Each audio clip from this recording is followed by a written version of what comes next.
तुलसीदास जी कहते हैं, जो घने बरसै समय सिर, जो भरि जन में उदास, तुलसी याचिते चाते कहीं, तौ तिहारी आस। रटते रटते रसना लटी, रटते रटते रसना लटी, त्रसा सूखी गेयन। तुलसी चातक प्रेम को, नित नूतन रुचि रंग। बरसी बरस पाहन पयदो, पंख करो टुकटू। तुलसी परे न चाहिए, चतुर चाते कहीं चूक। और तुलसीदास जी क्या कहते हैं फिर भी, चढ़ते न चातक चित कबहू, प्रिय पयोध के दो। तुलसी प्रेम पयोध की, ताते नापे न जो।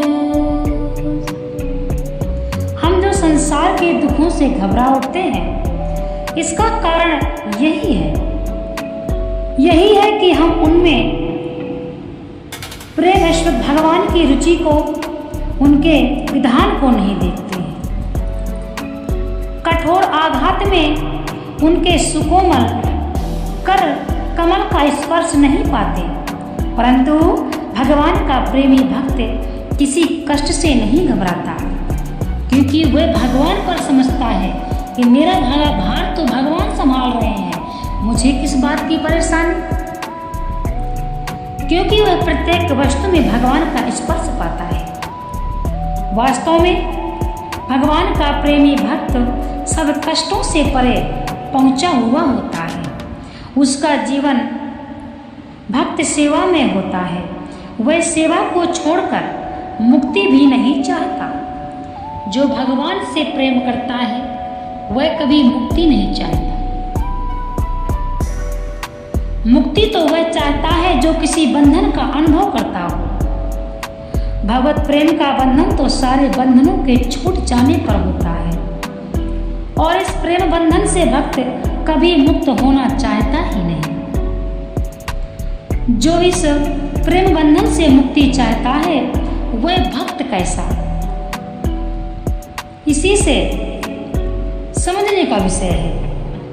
जिनका चित्त मुझ में लगा है, जिनके प्राण मुझ में फंसे हैं, जो नित्य आपस में मेरी ही महत्ता को समझते समझाते प्रेम करते हैं, जो मेरी ही बात कहते हैं, मुझसे संतुष्ट हैं और निरंतर मुझ में स्मरण रमण करते हैं, उन निरंतर मुझ में लगे हुए प्रेम पूर्वक मेरा भजन करने वाले भक्तों को मैं अपना वह बुद्धि योग देता हूँ जिससे वे मुझको ही प्राप्त होते हैं। अब भगवान क्या कहते हैं, इसी से भगवान ने भागवत में इस बात को स्वीकार किया है कि गोपियों ने अपना मन मुझे अर्पण कर दिया। गोपियों के प्राण मतलब प्राण हैं। गोपियां मेरी ही चर्चा करती हैं। मैं ही एकमात्र उनका इष्ट हूँ।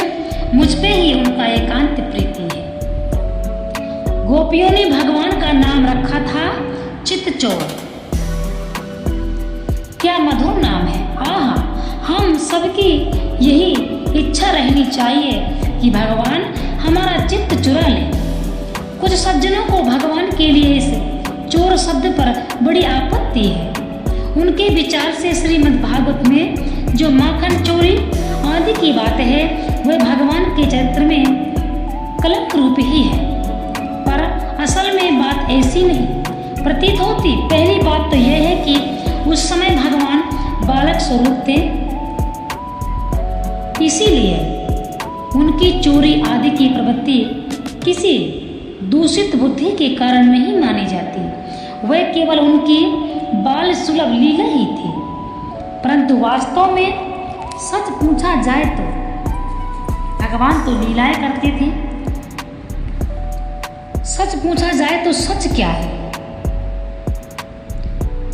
भगवान श्री कृष्ण ने कभी किसी ऐसी गोपी का माखन चुराया था जो ऐसा नहीं चाहती थी। गोपियां तो इसीलिए अच्छे से अच्छा माखन रखती थी और ऐसी जगह रखती थी जहां भगवान का हाथ पहुंच सके, और वह हृदय की अत्यंत उत्कृष्ट इच्छा के साथ ये प्रतीक्षा करती रहती थी कि कब श्याम आवेंगे और हमारी इस समर्पण पद्धति को स्वीकार कर मित्रों सहित माखन का भोग लगावें, और कब हम उस मधुर झांकी का देखकर कृतार्थ हों।